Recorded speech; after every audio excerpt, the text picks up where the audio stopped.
Hello, everybody. Welcome to episode 59 of the Coffee Club podcast. Coming in at oh, sorry, going to restart that. That's the first time I've ever restarted, You've never fucked it up before. Maybe we'll just keep rolling then, actually. Fucking 59 episodes. All right, we'll just keep going with it. That was 59 fun. times you've done that, and this is the first time you fucked it up. Not bad stats, actually. Yeah. But what I was going to say was we're coming at you with the cursed post-long run episode. And maybe that's why I fucked it up, because I was just getting hit by brain fog from being tired from 17 miles of fun this morning. I don't know. How'd you guys feel out there? Flat fun. We were just running on the road the entire time, and cars were coming at us, putting up the finger and like honking their horns and pretty much attempting to run us over at some point. I made a terrible shoe choice again. I keep choosing the Hyper Monster, which is this random fat shoe we have because we were going to be on the road, and they have this upper that rips my feet apart. The upper's terrible. I stopped so many times. Started with soles in, and then by 5 miles in I was dying, so I took the soles out, so I was just running on the bottom, and then that got worse. So then at some point I put the soles back in. It was a disaster.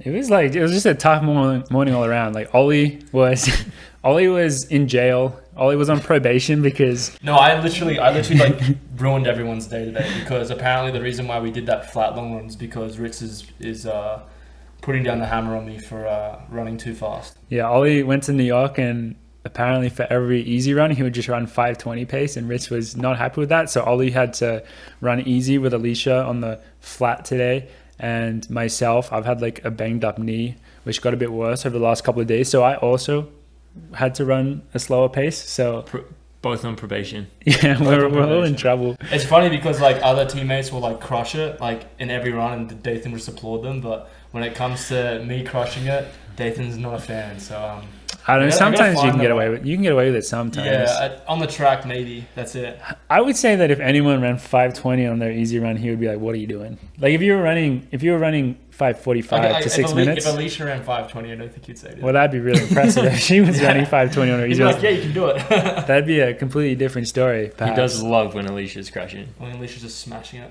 Yeah. No, she is sometimes running 6 minute pace on her long runs. Not today.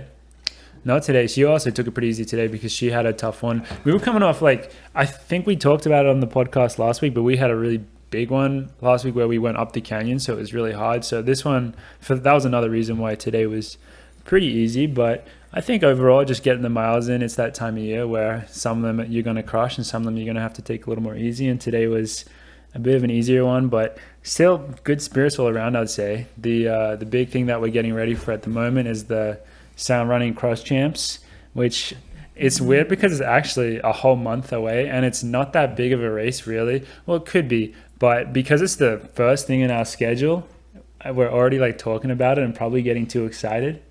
So definitely. Yeah, it's like, I don't know. I'm so excited. Does it feel like the first race of the year or the last race of the year though? It's the last race of 2022. To me, it definitely feels like the first race of the year though. Yeah. I mean, it feels like the last race for me a little bit because I'm going home right after it. Yeah, and that's like a big switch off kind of. Yeah. So that makes sense, but it's pretty cool. We obviously a lot of the other teams are getting hyped up for it. I should say we're having a big Q&A episode today, so thank you to everyone that submitted questions and all that. We're going to be going through a few of them and seeing what we can find, but a couple came in from Sam Parsons, and it was about sound running. He said sound running team banter, who was going to be the low stick. And then on top of that, we have a kid called Colin Wong in town who's shooting content for them. And he's been going in some of the Tin Men workouts and our workouts. And they posted something today from Joey Baratua, our favorite. And he said the team that he's most excited to race against is the OAC. So I guess it's time to start open up the floodgates. Let's be, okay. I love Joey. Not very realistic. If you look at team v team. I mean, I'm just being honest. Our team, if you look at our cross-country history, is extremely strong. Tin Man obviously is like got great runners in it as well. But if you've got like NCAA champions, NCAA team champions, and like, I don't know, that kind of pedigree, it's interesting that he wants to race us. Well, I don't think he necessarily said it as a... he didn't say he thinks he's going to beat us. No, but he's interested in racing us. But is he going to be racing us, really? There's probably more to the team battle than just us versus Tin Man. That is a good point, which I don't know if they've announced it. I was about to say, I'm looking forward to some concrete entries, but Who's your top team that you want to come? Wait, who do we suspect is coming first? So us, Tim, and I think Root's running, all teams from Boulder, because the Colin is here paid for by Sound Running to shoot them. Right. So that's some insider info. They're insider trading. Not sure if we're allowed to say that, but we just did. I think he also said that Brooks was coming. No way Brooks is coming. Well, no, I don't know. No way. Nope. No? Nope. Don't think Brooks. No. Brooks Hansen, maybe. Yeah. No, Brooks Hansen's, yeah. I think that was who They did last year. Oh, is That that was who he who was went. talking about? Oh, that's who went That's last who year. went to Nancy last year. Brooks Beast, absolutely not. I'd be very surprised if I see them there. So the reality is, like, for a race like this, which is in the fall and it's so low key, kinda, you're not going to know until literally the week of, with a lot of teams, and that's talking about Bauman in particular, which we have some sneaky suspicions that they might end up showing up this year, because one thing which is pretty big for a lot of the pros, which maybe the common viewer might not realize, is that because it has a gold label meet, there's like, I don't know how many races in the year, maybe just like 10 cross country races that have the gold label standard, and if you win them, you get a bunch of ranking points towards your 10K ranking. And we know that for us and for Bauman, and I guess anyone who's trying to qualify for the 10K at the World Champs rankings is very important. Yeah, that's why I want to win. So I want to win so I can take those points and that stupid gold label shit away from any 10K runner, because that would really piss them off. But just think to it answer would. your question, George, NAZ. What, you want them to come? Yeah. Dude. I think they would be actually very, very stiff they'd competition. be so good. They definitely They actually would be. would want anybody's number, because they're new kids on the block, got some really good talent. Kip 2. Kip 2 is amazing. Alex Owen, Masai. Owen comes. yeah. We were And then- shit. Yeah. I don't know if I good said team. that name right, but Is it, how do you say his first name? what is his first name? Adrian. Williams. Adrian. I look at it and I think He hasn't been on the Adrian. Instagram much. That's the only...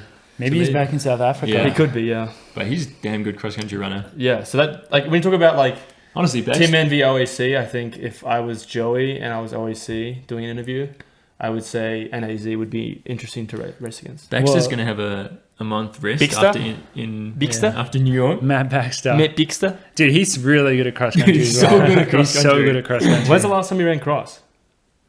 Probably Wisconsin, right?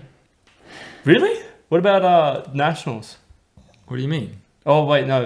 Louisville was the year before. Nuttycombe Nationals. I mean. Nuttycombe was his last one. Bro, Louisville was about 10 years ago. What, you got the No, I pres- just remember him That was when crushing he it at came Louisville. second. Yeah, I remember he did. that. Him and Tyler Day crushed that one. Yeah. That was pretty sick. Yeah. He's damn good on the grass. Yeah. We used to joke that if they laid down grass in lane 1, he would go faster. It actually makes sense, because I think I've told you this before, but my first memory of him was because New Zealand comes to the Australian cross country champs, and the under 20 was so stacked for Australia, like the age group above me. It was just some of the best, like, crop that come through. That's like Stewie McSwain, and Stewie McSwain wasn't even Stewie McSwain at the time. Like, he was getting crushed by all these other good guys, and I was like, oh my god, it's gonna be the craziest race ever. Who's gonna win? And then Matt Baxter, obviously I'd never seen him before. He just comes out of nowhere and he just destroys them. I do love the quote. Stuart McSwain wasn't even Stuart McSwain. He wasn't, though. No, he It's wasn't. like- He wasn't. He was just a. He was Stu. He was Stu Stu. McSwain. He was Stu. He was Stuart McSwain. He was Stuart McSwain, not Stewie McSwain. He wasn't Stewie He was yet. still evolving. And so, yeah, that was like my first memory. And then obviously the next time I saw him was in the NCAA, him crushing it with NAU cross country. So yeah, I think NAZ Elite is going to be amazing. Obviously they got that flag stuff, whatever you want to call it, going on. Training up there obviously works very well for cross country. So they're going to be coming down from Super Tute or whatever. And He's always got a lot to say as well. So maybe like he'll make the announcement right after New York, and then he'll spend a whole month talking shit.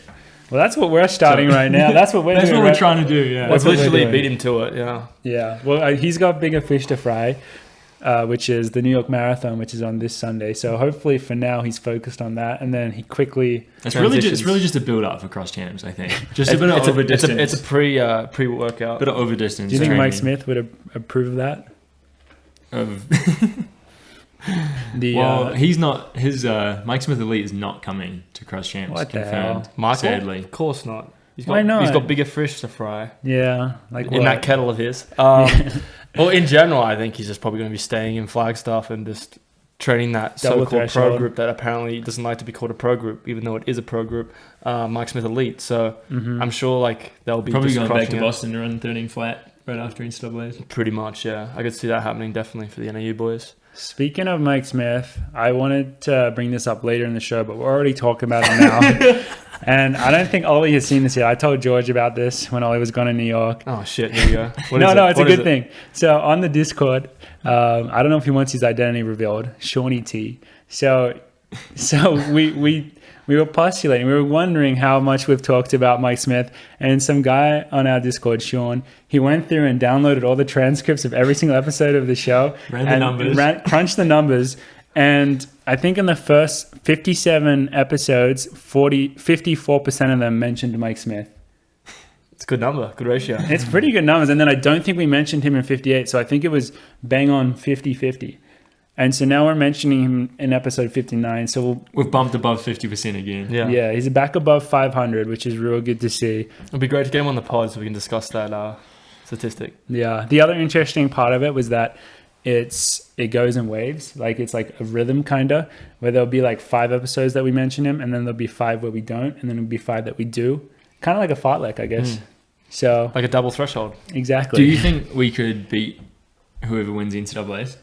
The team, I mean. If we train for it, yes. I think we're more mature athletes. I think we're definitely... Like if that team came to Cross Champs 2 weeks later? Yeah. Yeah. I mean, obviously, like they're going to be really incredible at Cross because that's what they're doing right now. But I don't think we should underestimate that we're all professional, world-class athletes that also train really well and have a good cross-country background. So if you put those numbers into account, we train specifically for Cross and we go up, we should win. It gave me a little bit of hope last year when we had to race them in that 5K after Nationals. And I was like, all right, I think I could still be All-American. Yeah. The Boston 5K. Uppbeat was talking smack. He literally after the race, he was like, "Yeah, I didn't think you guys would be anywhere near me." I'm like, "Are you kidding me?" He said that. He said that to me. I was like, "I mean, you're really like you're one of the best NCAA athletes ever in the 5K." But also, like, come on, bro. Like, he did get way better after that. Also. He did, yeah. He was just really surprised that me and George beat him, which was actually quite funny. They won NCAAs, and then fortunately we could still beat them a couple of weeks later. I think most of the NAU boys are actually surprised we beat them. Yeah, I think they were mostly surprised, which I thought was funny because if I was a college kid racing pros, I would always think the pros would beat me. Yeah, because I just think they're professional athletes. I could just see though, coming off NCAA, like a full NCAA season, you've had all like the build up and you've been training and racing for so much longer than the pros have. I think 2 weeks longer. Yeah, so hard. That is really hard to do. I would say that it's pretty nice as a pro that if you did get beaten by the college kids, you could just use the excuse that you're just like in your off season still essentially. Well, this is just gonna be rust busting. This is a rust busting. We got a lot of excuses lined up, ready to go, and it's still a month away, so we're in a good spot. But I would to answer that question, I would say that I would hope that the years of training would just like come out and you'd be able to beat some college kids. But I think mentally, yeah, it'd be interesting if it was like racing at NCAAs and it's our first race and it's their NCAAs, because then like mentally I think it's so different where they're so switched on. Like I think you could even argue that for a distance runner, NCAA Cross is your biggest race of the year, including track season and everything, because of all the team stuff and that hype. Like you're so dialed in, whereas for us it'd just be like, oh fuck, gotta go race some college kids. And the other thing, gotta go race 200 college kids. The other thing about it is like as so a pro, like because you're expected to beat the college kids, you really just have a lot to lose. Yeah, and they have everything to gain and nothing to lose. Exactly. As well. So if they lose to a professional athlete, like yeah, he's a professional athlete. If they beat a professional athlete, be like, yeah, I beat a professional athlete. Like I'm better than them, kind of vibe. But it's funny also because I feel like this is no hot take. NAU trains like professional athletes, probably even harder than most teams. Would you agree with that, George? I've been hearing a little bit through my web of spies about some of the stuff they're doing, and it was nothing like what I used to do. Yeah, so like they're training like professional athletes. So like, I mean, if you're lucky enough to have the Axe body spray guy with the gel, what's his name? The coach at UCL right now? Sean. So if you're lucky to be with Newbury Park and do like training camps at Mammoth and stuff in high school, you're training like a professional athlete. So like I feel like a lot of college goes to NAU. Yeah, it just goes up from there, right? Like a lot of college kids, I think, are just training at such a higher level now because the bar's been raised. They definitely are. Mike Smith was going so easy on me. Right after I left, they started doing some Michael? He was going easy on you? You were injured like every 3 months. No, I think there was a big shift. I think there was a big post-COVID shift. Maybe everyone just trained do. way harder. They went crazy during COVID and then just kept going. Yeah, the level just got raised, and then everyone's like, all right, I guess this is what we're doing now. And then you see it through other teams. Like, obviously, the Stanford team right now, I have no information on how Stanford is training, but just based on the way they perform, you're like, these guys are as good as a bunch of pros. 100%. Yeah. So Luis did tell me, he's like, yeah, dude, right after you left, we started training so hard. It probably also just depends on the athletes specifically, because like, I don't know, maybe it was different in your time. Obviously, you had some kids like Tyler Day who would hammer it, but from what you've said about like Louis G, like that guy, super durable. What I know about like Abdi or like Nico Young, like all those guys are hungry to train really hard.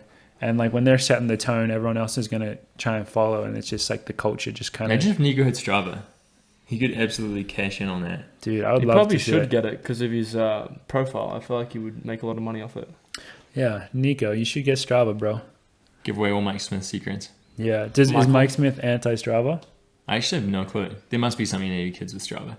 Yeah, actually, good time to shout out our own Strava club, the Coffee Club Pod on Strava. Look it up in the club section. None of us really know how Strava works. I don't know if you've seen our Strava, you probably realize that. But yeah, we have a club, I guess it's called, and it's not actually made by us. It was made, of course, by Mr. Tom Wang. And so Legend. It's like kind of a fan club, but we're adopting it to be the official club. So it's just Coffee Club Pod on Strava, and join our club. And the bar's been set really high. I can't remember the name, but last week. So if on a Strava club, for those who haven't seen it, it has like the weekly leaders in terms of miles run. And last week there was some lady who somehow, Nice job, Deanne. she had 200 Quadrillion miles Quadrillion. at 0-second mile pace somehow. It's impressive. I don't know So how does that she put did Coffee that. Club like at number one?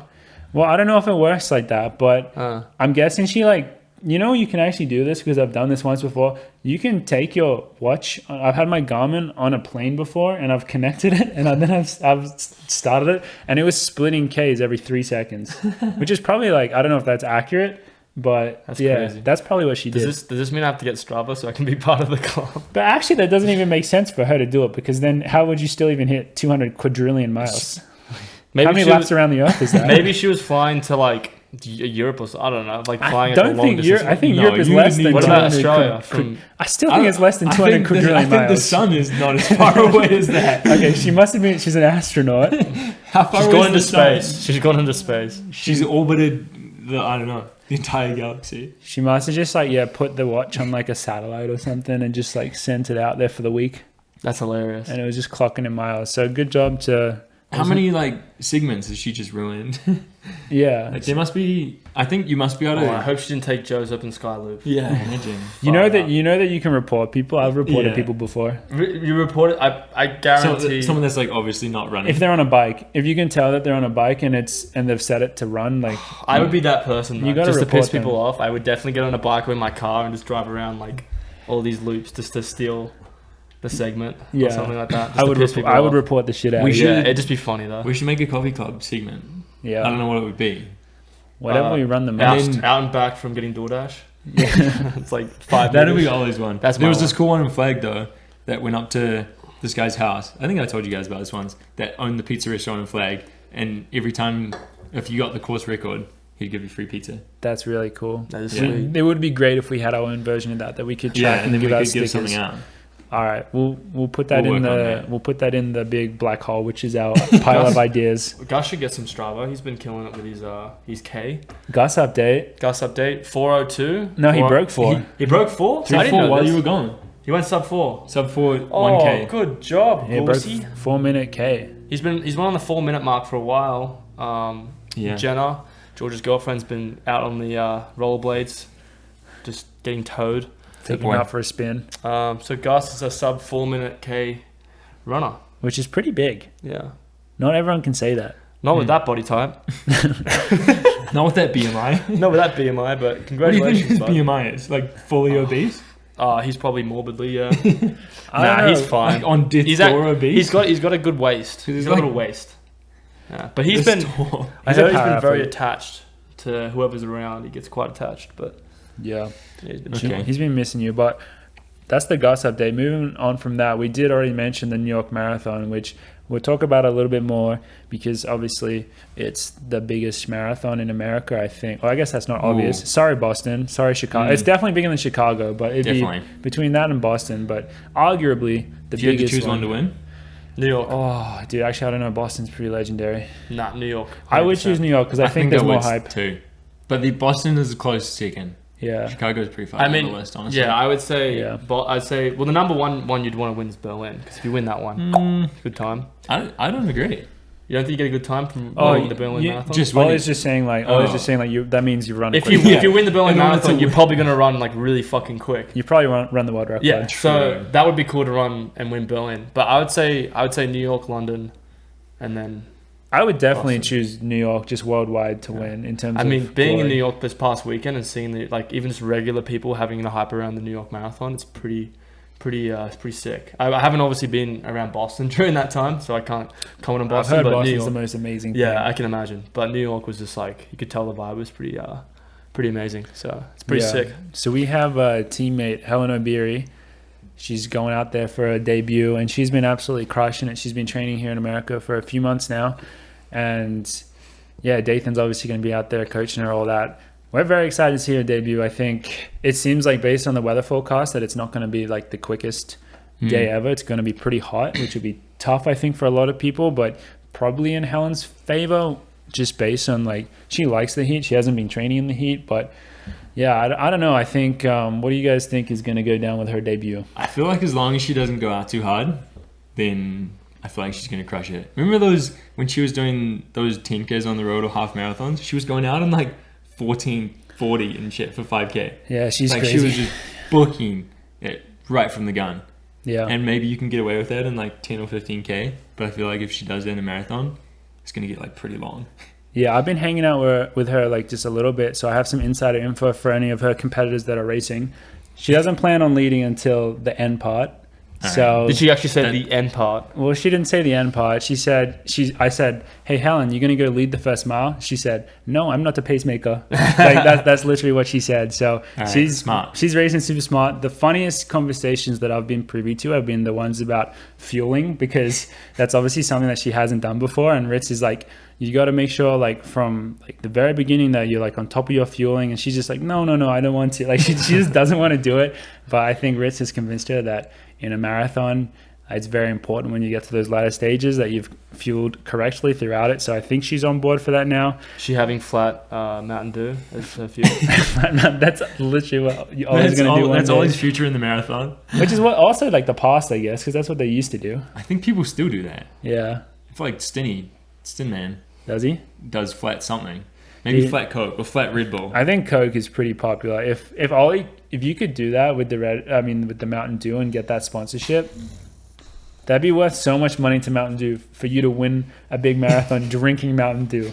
That would just disprove. You would probably I don't know what it's called. The American dietitian society would probably have to get canceled if you did that, because it would just disprove every single theory. I'm definitely gonna do it now. I'm definitely gonna at least try. But any other insights with Helen Morgs? Well, because I'm interested now to see how she's gonna plan out the race. I think it's quite long and it's like it's one of the most challenging marathons, right? I hope it comes down to a kick finish. I think the thing is I don't know, it is slightly a shame that it's gonna be hot, because this is what Ritz was saying. He really thought she was gonna do something absolutely stupid in the last 10K, which based on what we've seen of her, not surprised. Not surprised at all. No reason she couldn't. She could literally go out there and run 30 minutes for the last 10K, which I think is a pretty fast last 10K. So maybe not quite 30 minutes, but I mean, I think that's kind of what she'll still be going for. Even though it would be hot, tough conditions, I would not be surprised if that's kind of how it plays out. So yeah, I think you always got to have a bit of an asterisk with a marathon debut, just because it's just completely different to even a half marathon in terms of what your body goes through, metabolically and all that. And so you just don't know exactly how it's going to go. But based on everything we've seen from her, it looks like it's going to be very exciting to watch in the very least. And so, yeah, 100%. I don't know. We're hyped for her. Can't wait. She's so cool. Can't wait for a debut win. Debut win from Helen at New York. That'd be. I mean, to be honest, it seems like for me, after seeing some of the training and hearing from what Riz said, it's hard for me to think of like her not running well. Just off even the most challenging conditions, I feel like she'll just run better. I mean, the reality is she's just one of the greatest of all time. Yeah.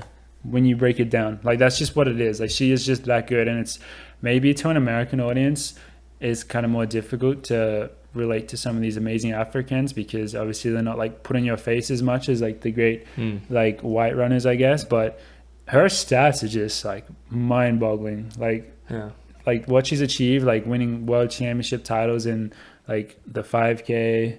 Obviously, she just came second. She's coming second at the 10K at World Champs, which she decided to do like a few weeks before. Yeah. Like, she wasn't even going to do it.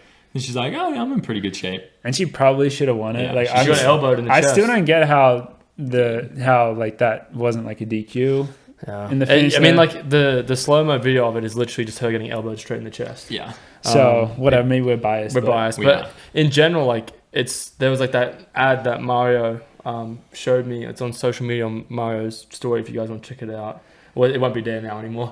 But in general, I'm an idiot. In general, like there will be advertisements. If somehow you're listening to this live, which is actually impossible. If somehow you've hacked into the mainframe. Or if you have a time traveling machine, that would work as well in this situation. If you've hacked into the Coffee Club mainframe and you're watching this live, you can check it on Mario's story.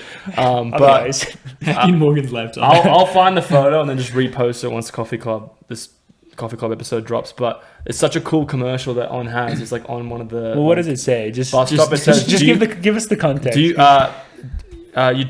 you don't know who Hellen Obiri is? You will. Yeah, that's pretty sick. It's really a photo sick. of Hellen. Like it's really like cool advertisement. So it'll be pretty sweet to see her turn some heads in New York. They're gonna need On really needs to release those shoes. Like if she wins wearing a marathon shoe, they gotta sell those things. Yeah, they got it. Yeah, people want them. People want them. Yeah. Our road shoes and They're our so spike good. shoes are the best out there. Yeah.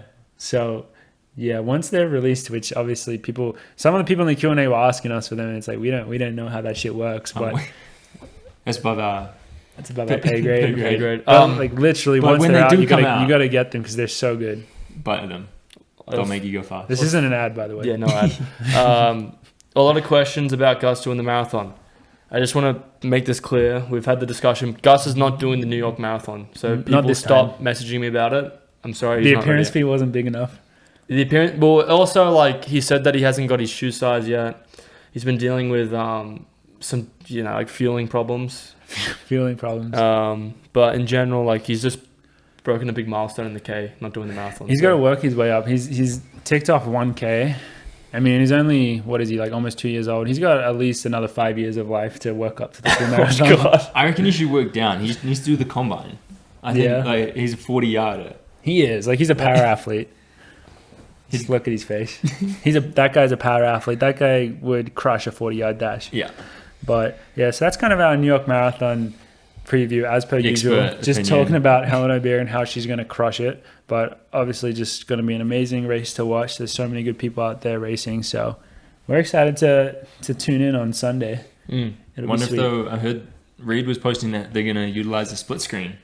Amazing. Unlike... That would be crazy. What was it? Chicago did not utilize with the split screen. The other thing which we should maybe mention is there is the 5K the day before it. 5K for what? Americans? Yeah. Okay. Does that annoy you? No, I just like a US 5K road champs. It's like Carl Merger's marathon. I don't really care. No, I didn't. I took that back. I backtracked pretty hard on that. That was a bold statement just to get views, just to get clicks, just to get Merger's attention, so we could tweet about it. Backtracked. But in general, like 5K champs compared to New York Marathon, don't really care. Yeah, but it'd be Road cool. 5Ks are sick. Yeah, I would love to compete in that. They are cool, but like it's just also like, I don't know, when the marathon's on. Yeah, but it's a perfect thing to have the day before. Dude, I think it's dope. That's when Who George's gonna win? 5K was, no? Well, I did the Boston version. Yeah, wasn't it right before the marathon? Day before, yeah. Wait, how come you could do that? Oh, because American Championship. That one was just the Boston, the BA 5K. This one's an actual American Championship. Yeah, this is the one that Drew Hunter won. Yeah, going back to defend his title. Yeah. Yeah. I actually don't know if you're not allowed to run it if you're not American. I don't know. You're not. You're not. Are you sure? Yeah. Okay. I mean, Eric Holt can't even like get into it. Well, that just confused me. That's a whole can of worms, which I don't understand. So I don't really know how to talk about that because I have no. I thought if you're American, you just sign up and you go run it. Yeah.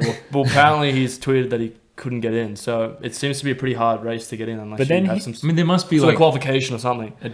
a number limit. So at maybe some he's point. maybe because then he said he's going to do the Abbott Dash 5K, which sounds like that would also happen in New York. So maybe that's like the open version of it, There could be like the international version, yeah. or maybe we're just completely wrong, and I don't know. Well, we'll get Citrus to check in on the fact checking, but I'd say it seems like the 5K for the US champs is hard to get into. Who you picking for the win? Don't know who's running. Jake Wyman. Jake Wyman. Jake Wyman for the win. I think. No, I don't know. I mean, like maybe Cooper Tier. What? Is he running? No way. I'm just thinking of good American 5K runners. I'm Grant gonna pick Fisher. I'm gonna pick Cole Hawker. Is Cole Hawker running? Probably not. There's no So, way he's running. Cole Hawker, Cooper Tier. I'm gonna pick Ben Crawford. Ben Crawford. I don't know, man. Carl Merber. I think George actually knows he's running. Who is running, George? Imagine if Kyle did the day before. Carl too. Merber did the pre-meet. Pre-meet. Yeah, pre-meet 5K. I just know because ClickSmix told me. Sam Parsons. Oh wait, no, he's German. No, I'm pretty sure he's American. But then why is he not? Oh wait, no, yeah, he represents Germany. Imagine if Joe was actually just a late injury. I mean, We're watching this stream. Joe would to be crush honest, Joe would probably crush everyone. And Yeah. Clicker's just coming down the street. Joe would absolutely crush everyone. That'd be I would funny. put my money on Joe. Good stretch, Gus. In general, I don't. Why are you still trying to answer this? Oh, I'm trying to clearly answer don't your know who's question. I running. just can't think of an George, American. who is running? Who's gonna win? Tell us. I know that Hillary Bohr is running. Okay, he's Oh, good. cool. He's coming off that crazy 10 mile. Well, And then something else. Then he'll win. But so is Abdi Hamid. Okay, I'm Abdi's still racing. putting Bohr on Bohr because I think it's gonna be those two. Abdi, after the Abdi Boston situation, I feel like What happened in? Oh. because he kept saying that he's like, oh, I thought I'd smash you guys. He probably thinks he can smash Bohr. He's but done Bohr's a on- lot since Now that he's happened. like, Yeah, he's pretty good now. He's but done a lot since that happened. in general, I'll go for Bohr. But I saw- Abdi will probably win. I saw a video of him doing wickets, and he didn't look that good. Abdi? Abdi? Yeah, I don't Yeah, I know. mean, I'm just making that you up. can also just not. You can also just not look good at doing wickets and just be a really good runner. I did see Sam Parsons post a TikTok of him doing wickets. I would love to see Ollie do wickets. Yeah. I've done wickets before. What if I said, "Oh, Ollie looks terrible doing wickets. He's not No, good at running." I do look terrible at doing wickets. I did them in high school No way. In high school. when I trained with Ron Browning. That's pretty cool. Yeah, We should start doing wickets because NAU does them. it's honestly completely useless. I reckon that's No, so Andrew Murphy, who's the coach for the sprints, he said that literally if you're like a distance runner, like even 800 up, he said like wickets is useless. I did find it, like, not to rag on Tinman again, but I did find it hilarious that I saw them doing wickets because it is a bit of a joke that Tinman just copies like whatever, like they're other good- I was about to say they're definitely doing it because NAU. Yeah, it's just like, oh, Nico Young posted on Instagram last week. Oh, guys, change the plan. We're doing wickets this week. How come we don't copy people? We do. Who do we copy? Jakob Ingebrigtsen. Yeah, but I haven't got any tattoos on my legs yet. I honestly No, think yeah. Jakob could use some wickets. No, I think that he's, might help. I think his form was pretty his form well. is pretty fine. Yeah, I mean, think it seems to work okay. I think he's doing all right. Shout out to Ingy. Oh, wait, what's the percentage of Ingy getting mentioned on the pod? Sure, it's Not very enough. high. I went looking for what his thigh tattoos the other day Oh yeah, how good on is it? Instagram, and I typed in Jingy. Oh shit! Why didn't that come up? I was like, Wait, and then- how cool is I the did thigh accident. tattoo? It says like "fuck your expectations" or something. Does it really? Wait, that's what it says. Yeah, Inspirational. yeah. I couldn't remember, and then I couldn't zoom in enough, It's a pretty cool tattoo. so I never actually found out. Should I'd we love get to- matching? I'd love to do a bet with Jakob. Say like Jakob, if I beat you in the 1500 at Budapest, you have to get the Tin Man logo tattooed on your arm, That'd be cool. or Coffee Club tattooed on him. That'd be sick. While we're talking of tattoos, so a lot of people were asking in the Q&A for updates on our love lives, and Ollie and I have both recently got tattoos, which is separate, but I feel like somehow related. It is related. That is related. Like, there is a link there. I can't exactly pinpoint. It's not the most Correlation. obvious link, but we're both single. I think if you're in a happy relationship, you probably don't feel the need to get tattoos. I don't know if that's a true statement or not, but Ollie and I said- 66% of the population here is making that true, Yeah. Yeah. or I guess 100%. Yeah. Because I don't. Yeah, Exactly. So that's 3 for 3. Yeah. Sample size is small, but significant. I would say. Significant and prominent at the moment. So that's. I don't think it's the right time to get too personal in our love lives, but if that tells you any, I think that tells you. That all tells you need to enough. I think for you and I, that tells you enough. So, I've yeah, got 3 tattoos and 2 new piercings. Wait, That's I don't have 3 tattoos. I two have tattoos. I'm getting 3. Okay. There's the third one in the works. Well, the third one I'm trying to figure out. I want to try and get with my brother. But Yeah, that'd be cool. I gotta talk to him about it. Only one new piercing. Shout out in the pod. Yeah. One new piercing, yeah. One replaced piercing. Because we replaced that. That was sad. So yeah, that was really tragic. We were finishing up a run. We were doing the cool down, and Ollie he's just taking his glasses off, and he ripped off his nose stud. And Ollie, as anyone who listens to the podcast will know, is a man that has refined taste. So it's not a cheap nose stud. It's not a very cheap nose stud, and it was gone forever. We all looked for it. There was like 15 of us. Like 15 minutes. And I tell you what, like, thank you to everyone that looked for like 15 minutes. Everyone was quite concerned. Yeah. Which I thought, wow, I actually have real friends. But we didn't find it. But so. it was definitely at that point, it was like, well, it's my fault. Like, so I got that replaced. But if anyone wants a nose stud of Ollie's, go look at the corner of Neva and if you find it, you can keep it. Whatever that intersection at 55th and Neva. Yeah, whatever that is. If you find it, you can keep it. Whatever it is, yeah. It's worth a lot of money. Just so everyone knows. If we didn't make that clear enough, it's worth a lot of money. So go find that. So yeah, we haven't even like really got into Q&A stuff, but we're kind of generally getting into it. I guess so Sam Parsons had another one, which I thought would be interesting for us, which is worst pre-race coffee experience. I don't even know if you guys have had like a bad pre-race coffee experience. We did actually. Back in Boston. We did, yeah. Boston? No. I don't know. I think everything was closed because the 5K was so late. And Ritz got us some shots from Starbucks. Correct, yeah. And they were like undrinkable. It was like pure gasoline. It was so bad. And Rich was like, what's wrong with you? Just drink it. And I'm like, Ritz, I literally will gag if I drink this. He goes, just get over it. Just drink it. And I'm like, oh, God, it's disgusting. Did you guys drink it still? I think I got it down. I sculled it down, but I was gagging on it. That was a really bad time. That one is Parsons the only one in the Q&A? We should just get him on the pod. I think he just wants to come on the pod. We should just get him on. But he's only allowed to ask questions. He's only allowed to talk. He's allowed to ask questions and only to Gus, and Gus responds to them. Yeah. Not allowed to talk about himself. All right. So we do have other Q&A. We have this one coming in from Casey. I think it's Casey. If the OAC were dropped on a deserted island, a bit of Lord of Flies action, who's dying first and who survives the longest? All right, I think I'd die first. See, the thing is with you, I think you would either die first or survive the longest. Because there's no middle ground. I'm either dying first or I'm the last one there. It's like you could be like, just the guy in the horror movie that just like is dead straight away, just something stupid. Yeah. But also, you're known to be like extremely durable. I would say probably doesn't even require food. If you look at the whole team, skills wise, I feel like everyone would survive quite a long time. If you're looking at it from that perspective, which is probably a smart perspective to look at it, George is, from what I know, probably the most like, what's the word, like smart in terms of like wilderness skills. I would say probably Mario. Mario is pretty into that stuff as well. Like myself, Ollie, like we're pretty fucking useless if like you have to like fix something, for example. Like we're not very good at that stuff. I would say, sorry, Yared. Yared's also in that category as well. Yeah, I don't know about Joe though. I think Joe could be, but then also good to see Joe just sitting there and like. Joe's got a black belt in karate, so I didn't know that until the wedding. See, there's some secrets that we don't really know. He had that when he was like 12 years old. So does it even count? Yeah. Probably not. Carmella. Carmella's gone. She's gone. She's gone. Sorry, I think Sage would do pretty well. Sage, just like pure Alicia willpower. is like too vague. So like I could see like her just like walking around trying to help out, and then a tree just falls. Yeah, on her. if she loses her glasses, she's gone.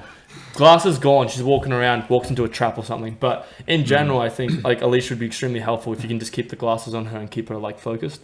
Cinta would probably be pretty good just because she's gone through the most like real life stuff. I would say too. Giannis wouldn't survive because his hair would get messed up the first like 5 minutes, and then all of a sudden it's just game over. He'd have like plenty of hair gel to use as like a trap though to catch. If he had hair gel on him on the deserted island. Who else are we missing? I hope we haven't missed anyone. I think that's it. Well, so maybe we should just go through final answer. Give our final answers. I'm gonna say I'm gonna die first, just because I'm like pretty useless and like. I don't know. I think like I'm a pretty easy target. And then I would say probably George or Mario would last the longest. Yeah, or Sage. No. George, Mario, Cinta. I don't think Sage would last that long. Okay. I think Cinta, George, and Mario would be like the ones that would probably survive. Then everyone else would slowly deteriorate. Yeah, who do you guys think is dying first? That's the personally, like I hate to do it to her, Carmella. I feel like Carmel would be too stressed because like I think it she'd be too stressed. It is a stressful situation, getting dropped on a deserted island. And I think she'd overstress. If she doesn't stress as much, she'd be fine. But I think if she overstressed, I think I could see her dying first. Her, Alicia, me or Morgan or Yared, I think would be like even like gamble. If you're a gambling man, you'd put money on all of us to die first. Yeah. I think it really depends if how long Alicia's contacts last. Yeah. And if Gus drops as soon on the as her island contacts too, are out, she's dead. if Gus drops on the island too, we're eating for months. So we're actually living really well. So like some real tasty gosh, meals. tasty boy. Sorry you had to hear that, Gus. So that's our answer to that one. The next question, which was like this one, just like struck me as like an interesting like exercise in self-reflection for the three of us. Where would you classify yourselves on the spectrum of goodly nerd to jock douchebag? Which, I mean, that spectrum doesn't really exist, I think, once you're out of high school or college. I think the life or / the world becomes a little more three-dimensional once you're in the real world, which, I mean, to be fair, we're not. But it's an interesting question to think about and reflect upon. You know what's weird? I don't know if you'll agree with me on this. I think I was a goodly nerd. I think I was more that in college, and then I've turned to more of a jock arsehole out of college, which I thought would be the opposite. Yeah. I thought I'd be a jock arsehole in college and then turn to like a goodly nerd after college. But I mean, you could also, if you were just speaking in very general terms, like when you're as good at something like you are, like that tends to push you towards being more of a douchebag. Yeah, definitely, 100%. I mean, like most of the people that are at the top in the world, ripping their tops off and screaming at the camera for jumping like, something ridiculous. Shout out Mondo. No, I was just talking like a long jumper. Oh, long jumper. Well, like, okay, Noah Lyles, for example, like the way he's like, I'm not going to break records, I'm going to smash them. He's never broken a world record.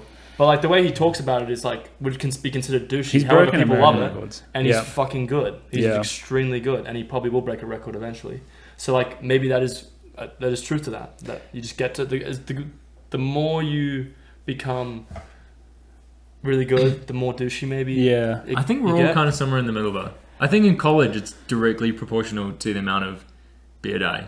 It's also directly proportional to the amount of... beer day is a pretty big factor in this. It's also proportional to the amount of time you get with Michael Smith. I think as well, like just to keep you level. Which way does that? Just keep you grounded. Which way does that send you? It sends you to chop wood and carry water. It sends you to be zen. It sends you off the map. It sends you off the map. Whereas with Mick, you transcend the map. With Mick, me and Morgan, we had meetings with Mick and Gavin. I'd go in confused, come out even more confused, not having any questions that I had answered, and then I'm thinking, well, I got to go to my meeting next week and then answer the questions again for the 5th week in a row. Yeah.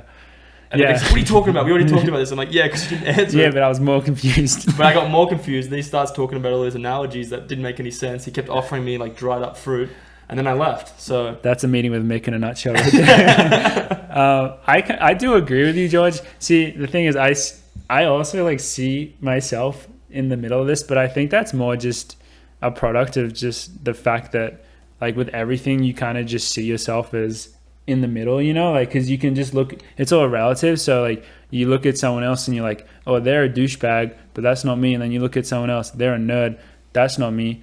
And so I think you just like see yourself in the middle. This is the question that I want to ask you guys. If we were in a different sport, for example, if we were at this level in a sport, say like NFL, basketball, those high profile, high paying sports, that question would be completely different for us, I think. I think we would definitely be more of a douchey like version of us, because I don't think we'd be nerdy. Like it wouldn't even be in the nerdy category, because we'd be making... Probably because we'd be so rich. We'd be rich, making $1 million, dancing with like Doja Cat and stuff. Yeah, like, true. Yeah, we just wouldn't even care about that question. But the thing is, I think you would still see yourself relative. Like you compare yourself to other football players, and there's probably like super douchey football players and super nerdy. But like for us, looking at it from the outside, we look at all football players as being douchey. So probably relatively... And now that I'm saying this and thinking about it, I think it's true. We're all like pretty fucking nerdy. Oh yeah, true. Relative to other sports, and just like a general population. Yeah. 100%. Wow. Good to figure that out at 26 years old. Yeah. Bunch of fucking nerds. God damn it. All right. Well, we got to do some cool shit, I guess. Get another tattoo. I was about to say it's the only way. We gotta get more tattoos, get more piercings, and then we can maybe be cool. Start a rap band. I think this episode is going to be kind of short because I got to head out to an appointment. But final question, do you count sex as cross-training? No. No. No. Okay. Speak for yourself, dude. Yeah, but you're in a relationship. Me and Morgan are single. What's that got to do with it? Well, you're obviously cross-training. What does that mean? What does that mean? Me and Morgan are... No, cross-training for me is literally dancing with Gus in the living room. Dancing.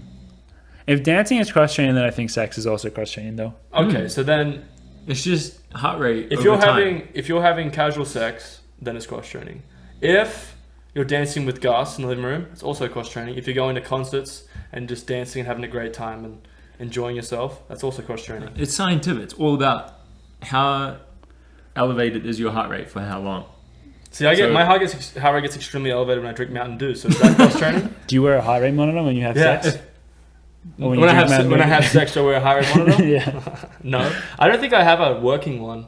I need to get a working one. Does Chorus make heart rate monitors? I don't know. Because you use a Polar one, right? Yeah, my one's broken as well. That's why I've been training way too hard. Oh, really? Yeah. You just don't know your limit. I just don't know anymore. Yeah. I think you could count it if you wanted to. I don't think you need to, because then it does open up a can of worms where it's like, is walking cross training? Like it could be. It's not really. I think the Japanese marathoners walk like 1 million miles. Do they? Yeah. Wait, is it the walking with the really like the hip stuff? No. If they get injured, you know, there's like 1,000 Japanese guys that can run like 207. They're very good. Apparently, they get injured. Their coach tells them to walk for like 8 hours a day. That would keep you fit. There's no way that wouldn't keep you fit. Right. So then, yeah, it is cross training, I guess, because it's like, probably not going to put it on my Strava though. Mm-hmm. No, isn't your Strava just photos of? Isn't it just photos of you and Jenna making food? Follow George's Strava and you'll find out what his pictures are. Yeah. They're pretty good. Well, I guess I don't know because I haven't got Strava. Yeah, Ollie doesn't have Strava, so he's just I don't have just making Strava. that up. But yeah, I mean, this episode went real quick, and I feel like we didn't talk about anything, but it was really fun. That's every episode though. Shout out to everyone that gave us the positive responses for last week's episode, which was the one with Kate Grace and us learning about pregnancy. Shout out to especially the pregnant moms that listen, because there were a few that messaged us and were like, oh, I found this really, really like cool. And that makes us very happy to actually be able to contribute something of some use to society. Yeah. Feels really warm inside. Coffee Club is finally being useful. It only took like 60 episodes. Yeah, it just took us a while, but we got there eventually. But yeah, with that, I think that's it. Sorry for the shorter episode. We'll be back next week, probably with a longer one. But yeah, I think that's it for episode 59. Thank you everyone for listening. We'll see you guys next week.